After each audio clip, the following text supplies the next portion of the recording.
Assalamualaikum warahmatullahi wabarakatuh. Iki ngaji santai-santai napa muhasabah. Muhasabah itu kalau Kiai Jawa maknani itu ngoreksi diri sendiri. Jadi menghitung diri sendiri. Ini pas bidang yang saya tekuni tadi karena Habib Ahmad yang minta kemarin sama ibu siapa dari Indonesian Power itu.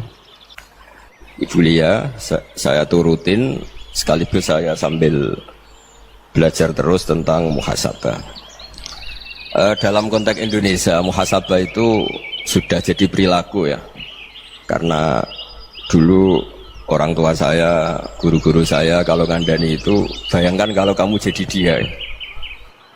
Jadi misalnya kita mentang-mentang atasan, otoriter sama bawahan. Bayangkan kalau kamu jadi yang bawahan itu kayak apa? Laukun tamakanah, kalau orang Arab bilang, bayangkan kalau kamu di posisi dia. Makanya guyonannya orang-orang Indonesia itu kan orang ngaramkan judi gitu, bareng dikasih tahu. Tapi yang menang anak jenengan, alhamdulillah. Ternyata ngaramkan itu karena ada anaknya. Kalau anaknya yang menang ya seneng. Meskipun itu guyonan, tapi saya punya padanan itu dalam kitab Hikam. Nabi Ibrahim itu Khalilur Rahman, tentu bencinya minta ampun sama yang namanya maksiat. Suatu saat beliau diterbangkan di alam malakut. Itu kalau di Hikam saya halaman 15 juga. Saya masih ingat betul. Mungkin kalau Anda beda halaman karena beda cetakan. Setelah diterbangkan di alam malakut, diperlihatkan sama Allah. Ada orang pezina, ada orang syaribul khomri, ada orang mabuk, ada orang macam-macam. Allah tanya sama Nabi Ibrahim, bagaimana pendapat kamu Ibrahim tentang mereka yang maksiat?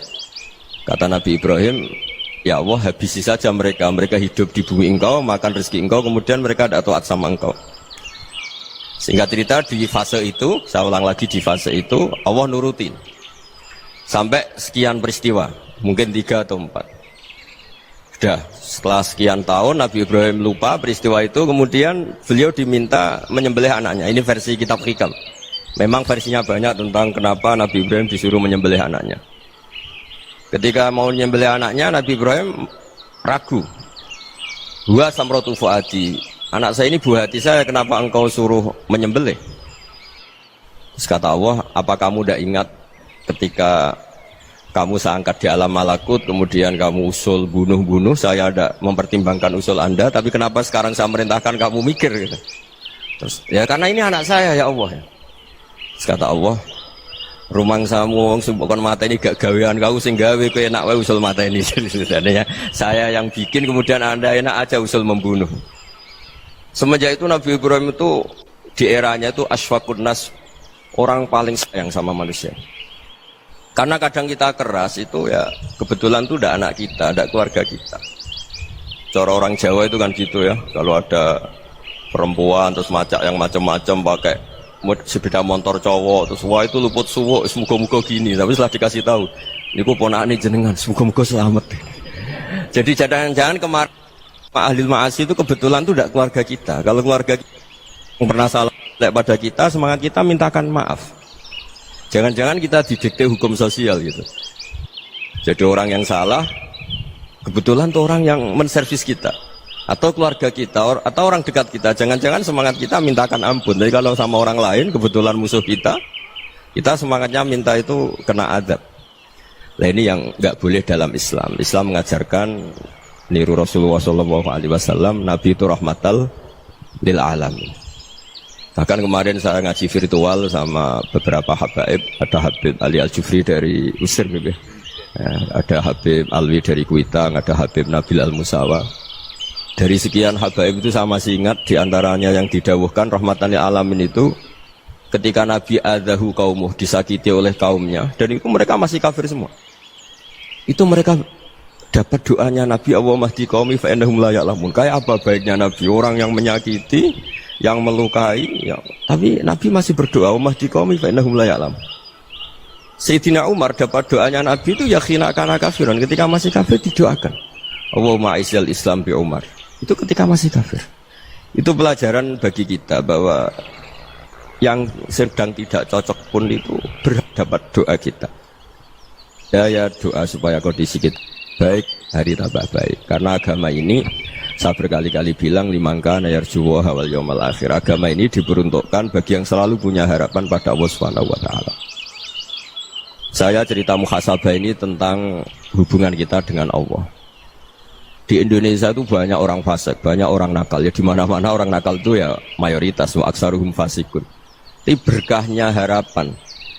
Mungkin saya kira nakal sok benda, mungkin saya kira sholat sok ben sholat, mungkin sekarang belum sakhok, belum dermawan, suatu saat dermawan. Barokahnya itu kefasikan ini dianggap sementara. Sedang fasik, sedang tidak benar. Karena kiai-kiai kita, para guru-guru kita, para habaib utamanya itu mesti bilang semoga husnul khotimah. Nah barokahnya doa itu semoga husnul khotimah itu menjadikan satu pola sosial. Yang sedang fasik ini masih diharapkan jadi lebih baik, jadi lebih, sehingga kita tidak ngambil sikap ekstrim yang ingin menghabisi atau ingin mengadili, tidak, karena selalu kita punya harapan. Dan agama ini limangka nerjuwa wal yaumal akhir. Bayangkan dulu kalau yang nakal itu anak kamu, pasti kamu nggak ingin kan langsung dapat azab, dapat apa. Padahal kita semua jadi tokoh ini abul kulli, bapak dari semuanya. Sehingga ketika Rasulullah SAW jalan-jalan kemudian melihat perempuan sedang menyalakan api. Kalau apinya mati ditiup, anaknya dijauhkan. Nanti kalau sudah jauh dari api, anaknya digendong lagi. Terus kata Rasulullah, matur ke semua sahabat, Aro'aitum anna hadih tarihatan waladaha alan nar. Apa kamu berpendapat bahwa perempuan ini akan melemparkan anaknya ke neraka? Tidak ya Rasulullah.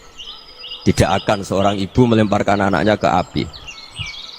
Terus kata Rasulullah, Allahu arhamu min hadih biwaladiha. Allah lebih rahman, lebih rahim dibanding orang tua ini kepada anaknya.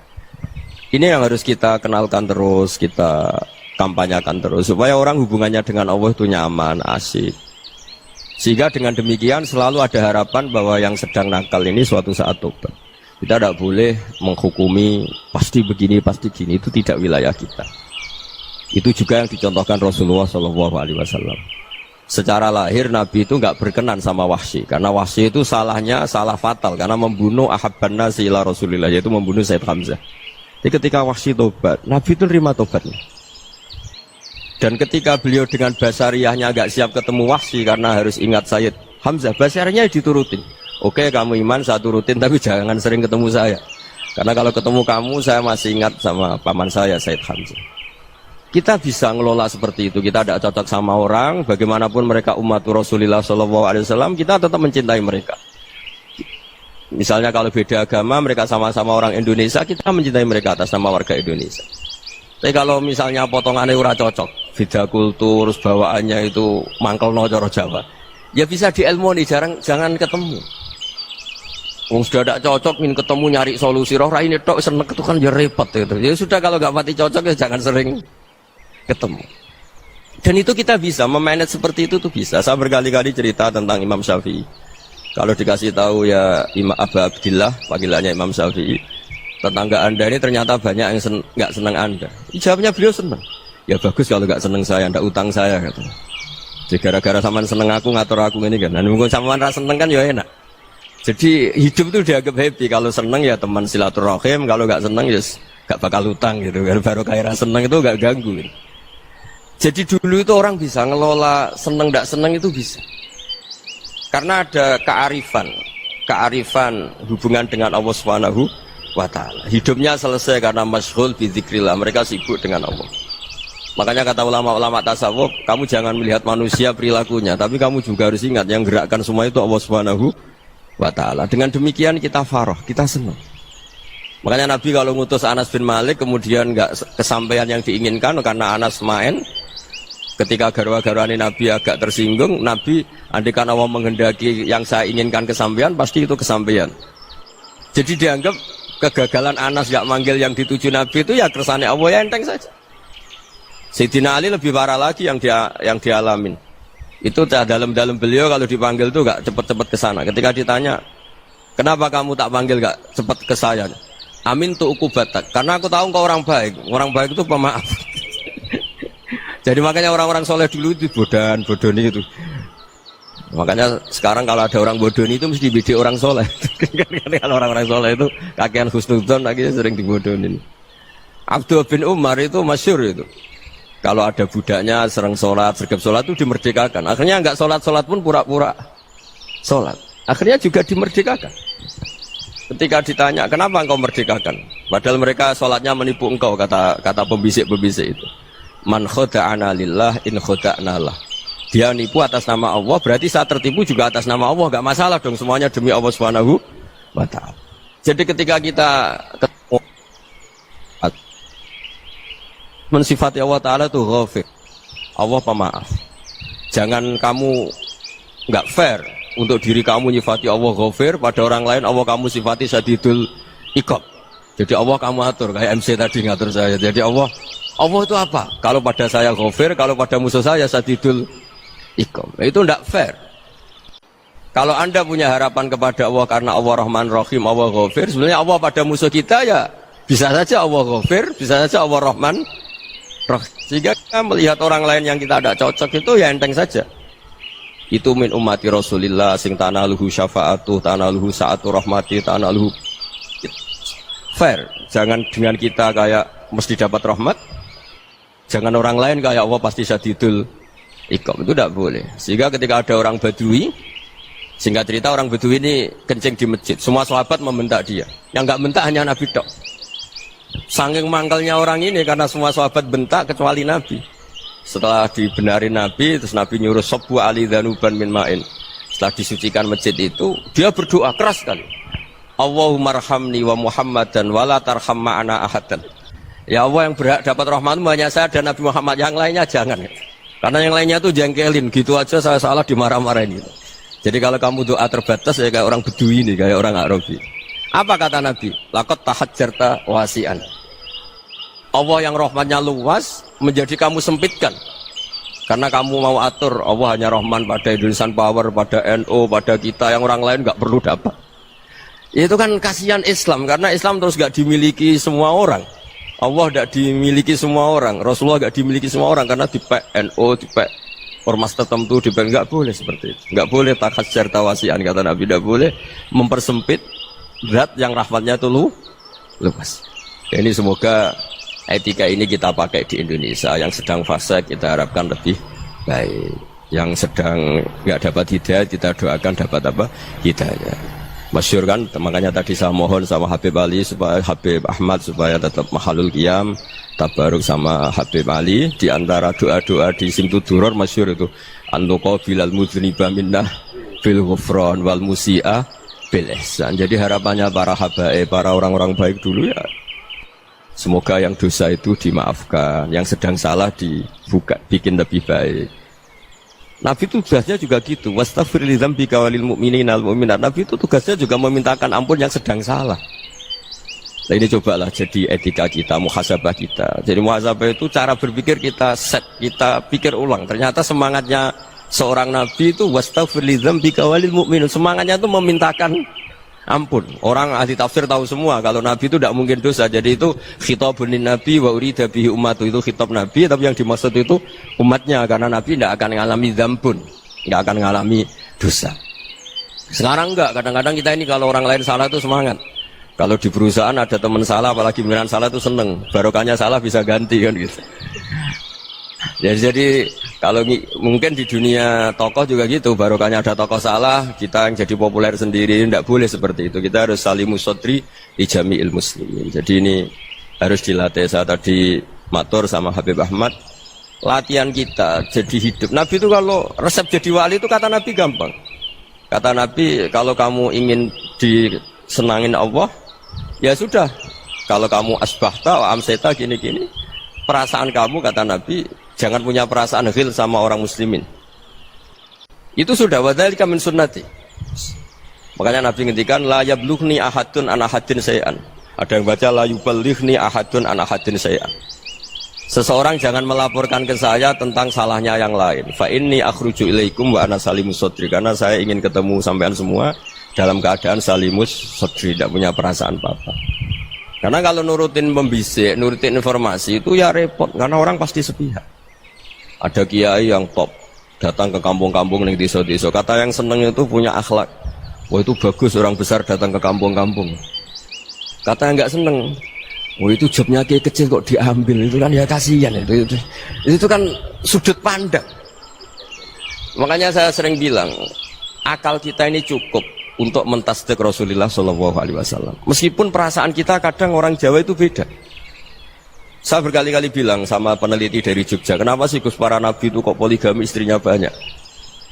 Nabi Dawud katanya itu berapa? Nabi Sulaiman malah jumlahnya agak terbatas ini. Nabi Muhammad itu paling sedikit. Saya tanya gini, perempuan itu orang lemah, jadi kalau nolong orang satu gimana baik, kalau nolong orang dua ya lebih baik, ya sudah kira-kira seperti itu. Paling tidak akal kita masih tahu kalau orang baik itu kan mesti baik, nolong orang satu baik, nolong orang dua ya lebih baik, nolong orang tiga lebih baik. Tapi kalau kamu orang nggak baik, satu saja kamu terlantarin, kamu miskinkan, kamu ya tinggal diukur kan. Kalau orang baik nambah baik, tapi kalau orang buruk tambah buruk. Nah itu akal kita bisa menganalisis kenapa sih nikah itu ada yang poligami, ada yang enggak. Sudah ukur saja diri kamu. Misalnya kayak saya elek keriting, rabi terus, mau perbanyak wong elek, orang perilaku netok raine dadi elek kabeh.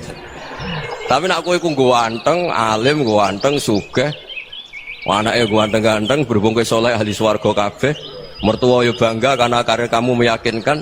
Ini mertua kamu aja gak bangga mau nambah. Ipar gak bangga, mertua gak bangga, desa kamu yang kamu wayai juga gak beda dengan Nabi ketika nikah Juwairiyah itu nggak ada pernikahan sebarokah Nabi dengan Juwairiyah itu asharu Rasulillah. Di situ habis perang banyak tawanan gara-gara jadi besanya Nabi langsung dibebaskan semua karena asharu Rasulillah. Sekarang besanya Kanjeng Nabi. Dulu Abu Sufyan mangkalnya bukan main sama Nabi gara-gara putrinya dinikah terus langsung jadi. Kalau kamu kan enggak, nikah satu, nikah lagi, satu kampung musuh kamu karena istri pertama ya cemburu, yang kedua agak bangga. Wah itu selesai itu di dunia wal akhirah. Maksud saya nganalisis Islam itu harus pakai akal. Dan akal yang dipakai ini saya bawa ke kitab Ihya adalah pikiran-pikiran para ulama. Makanya ketika Imam Ghazali ketika ditanya fakaifa bi muslimin fasikin asawaha fi jami'i amri. Kalau kayak ketemu orang fasik, orang Islam tapi fasik, perilakunya nggak ada yang benar. Kata Imam Ghazali jawabnya lucu, aneh. Mamin muslimin illa wa islamuhu ta'ah. Tidak ada orang Islam kecuali dia mau Islam, membenarkan Allah dan Rasul itu sudah taatnya dia. Kok kamu tidak bisa melihat taatnya dia? Dia pikirannya kan ini pemabuk, ini tukang apa. Tapi kata Imam Ghazali, sebenarnya kamu masih bisa berpikir positif. Mamin muslimin illa wa islamuhu ta'ah. Tidak ada seseorang Islam ketika dia milih Islam itu pasti ada taatnya, yaitu tasdik pada Allah dan tasdik kepada Rasulullah Shallallahu Alaihi Wasallam. Jadi dengan pola seperti itu, maka di antara guru-guru kita yang modern ya di era Mbah Maimun, di sini ada Habib Ahmad, Habib Salim. Syair yang sering dibaca beliau adalah ada orang munajat sama Allah. Ini cerita munajat. Itu orang itu ngendikan gini, ana mutnibun, ana mukhtiun, ana asi, huwa rahimun, huwa ghafirun, huwa afi. Ya Allah, saya mukhti, saya orang yang salah. Ana mutnib, saya orang yang dosa. Ana asin, saya sering maksiat. Tapi engkau ya Allah, engkau ghafir, pemaaf. Engkau rahim, maha pengasih. Engkau afin, yang mudah memaafkan. Kata orang ini, ya agak kurang ajar, tapi saking senengnya sama Allah. Qobal tuhunna salasatan bisalasat. Ya gini saja ya Allah, sifat engkau diadu dengan sifat saya. Engkau Tuhan, Gusti, nggak boleh kalah katanya. Terus wasatahliban ausofu ausofi, dan engkau pasti pemenangnya gitu. Jadi ada orang rayu Allah dengan cara seperti itu ya ada ya. Saya ini manusia, salah saya banyak. Engkau ampunannya banyak. Engkau Tuhan, Gusti, nggak boleh ampunan Anda, ampunan engkau kalah dengan salah saya. Nggak boleh Tuhan kok kalah. Jadi untuk supaya orang punya harapan gitu. Banyak juga wali-wali yang jadab ketika datang ke makam Rasulullah SAW. Itu kalau dongo ya agak kacau sebetulnya, cara syariat agak kacau. Ya Allah, engkau punya dua pilihan. Jika engkau menjadikan saya soleh, surah habibu, yang senang kekasihmu, yaitu Rasulullah SAW. Tapi jika engkau menjadikan saya fasik, surah aduh, yang senang itu setan. Monggo jenengan mau menyenangkan kekasih jenengan, mau menyenangkan musuh jenengan, monggo jenengan bebas kok memilih. Nah, mestinya Allah ya senang menyenangkan kekasihnya. Jadi ya, intinya Allah dipaksa untuk menjadikan dia orang soleh gitu. Jadi kayak kemarin itu Pak Bu siapa yang kesini itu kuliah kesini itu sama Habib Ahmad. Saya pertama nggak mau, lama-lama Habib Ahmad ini gimana Gus, orang tahunya saya dekat jenengan, kalau nggak kasil saya malu. Waduh Ini kayak doanya wali yang tadi. Nggak punya pilihan, nggak ada pilihan. Jadi saya mohon muhasabah itu dimulai cara berpikir. Makanya di sini sebetulnya teks ini supaya dapat barokahnya Ihya. Ini kitab yang disenangi para habaib, para ulama. Sebetulnya teks di muhasabah itu redaksinya gini ya, yang lengkap. Hasibu anfusakum qabla an tuhasabu wa zinuha qabla an tuzanu wa tahayya'u lil ardil akbar.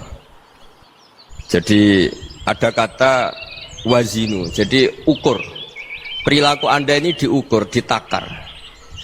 Misalnya kita sebagai suami kan ya punya hal-hal yang kita tidak ideal. Cara wong Jawa mesti pesek. Cara rezeki ya pas-pasan.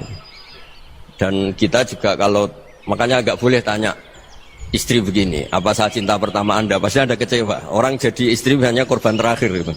Sudah. Karena orang kalau ngelamar kemana-mana gak jadi istri itu pasti korban terakhir gitu. Jarang istri pilihan pertama, jarang. Ayo semua yang nikah. Rata-rata itu pilihan Anda pertama Pak, dari sekian ditolak di mana-mana terus.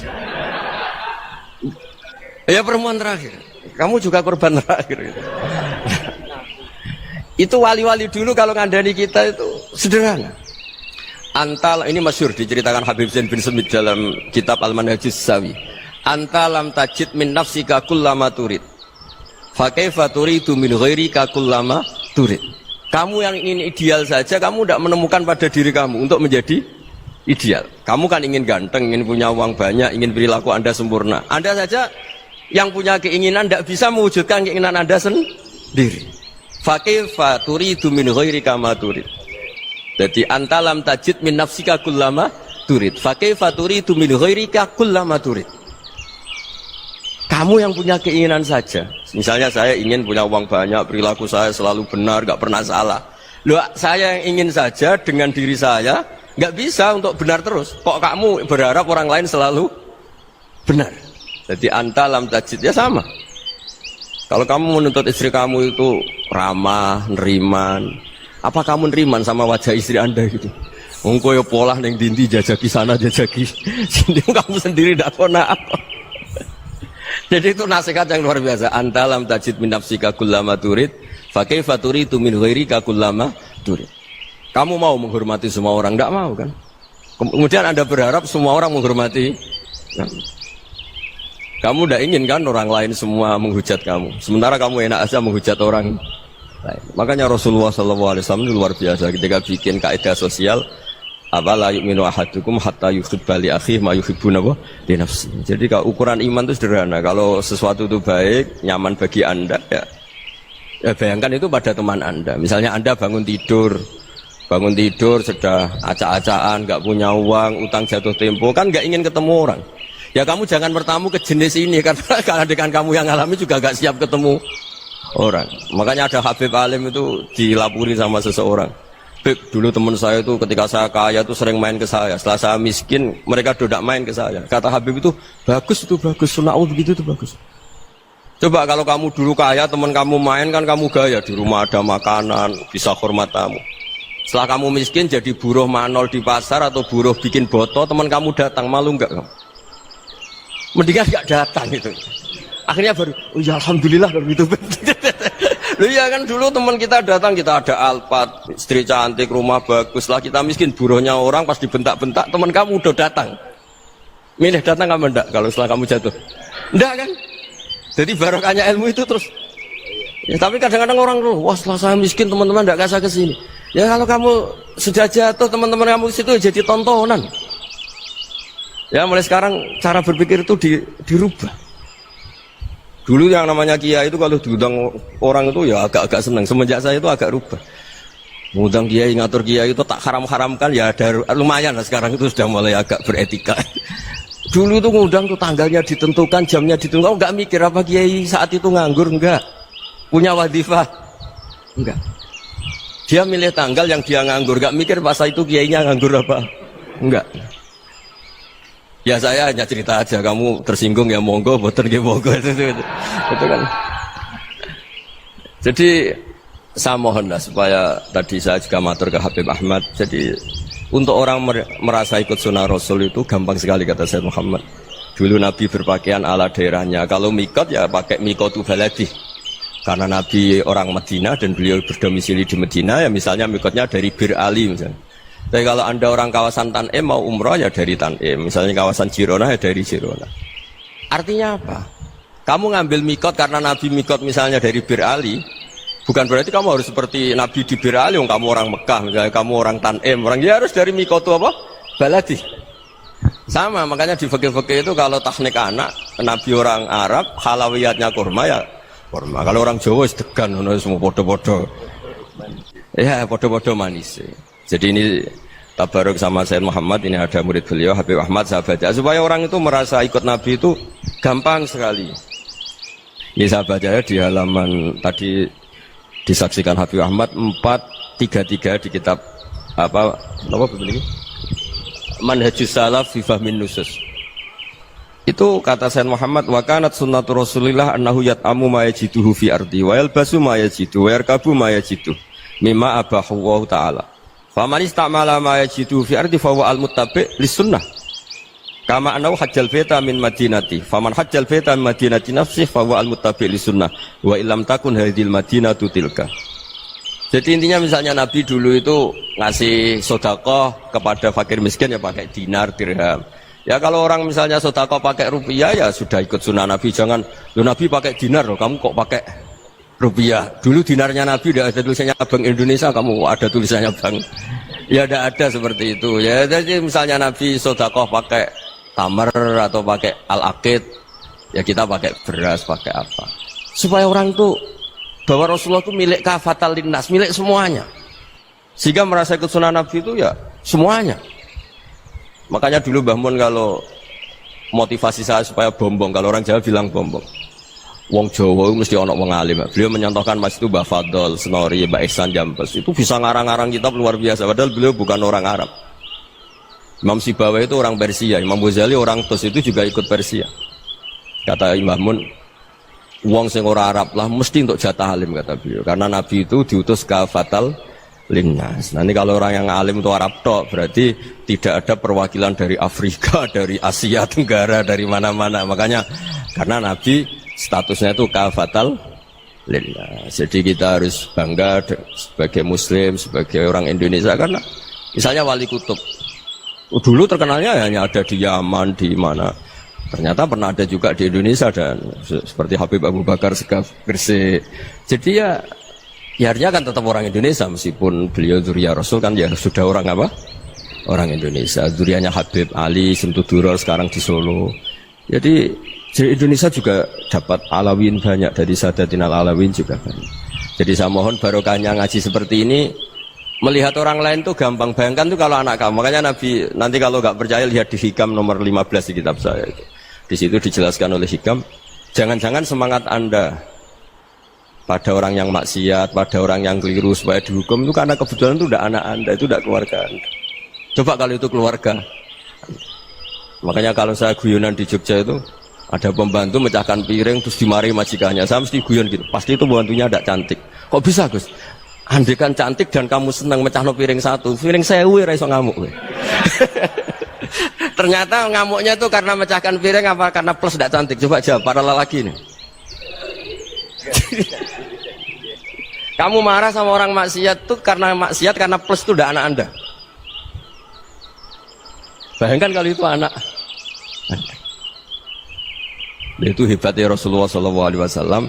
Karena kita yang salah pun kadung umatnya, Nabi tetap ngasih fasilitas syafaati li ahlil kabair min ummati. Kayak apa baiknya Nabi?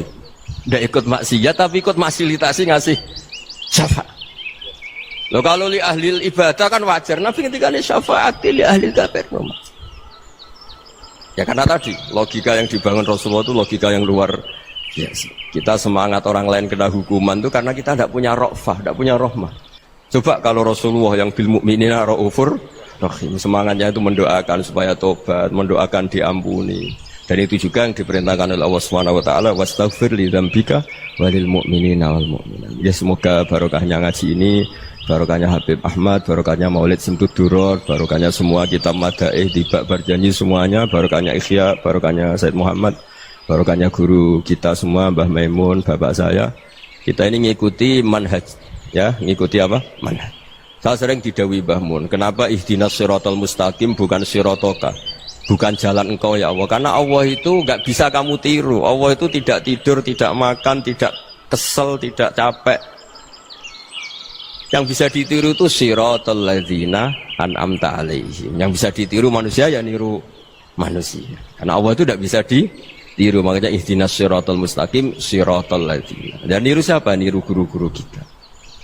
Termasuk niru cara pandang. Jadi misalnya ada orang awam di rumah itu hanya delok reng, delok tikus liwat, itu kan kayak nganggur. Ora tahajud malah mendelok reng. Melihatnya jangan gitu. Huwa tarokal ma'asiyah. Dia di rumahnya tidak dugem, tidak kemana-mana. Dia berarti malam itu tarkul ma'asi. Tidak nyopet, tidak garong, tidak ke tempat maksiat. Susahnya apa sih husnudzon? Jadi jangan lihat huwa tarkut tahajud, huwa tarokat tahajud, wa taroka qiyamal lail. Oke ya, namanya orang begitu ya tidak tahajud, tidak qiyamul lail.